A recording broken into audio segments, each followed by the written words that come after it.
เป็นไงครับหลังจากที่จบคอนเสิร์ตแล้วม่วนไหมครับ ม่วนตรงกัน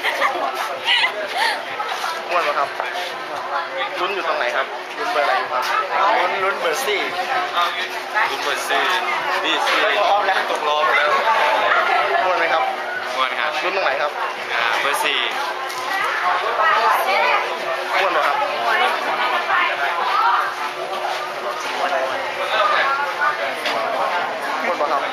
ม่วน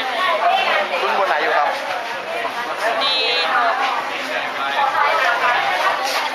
ตกอยู่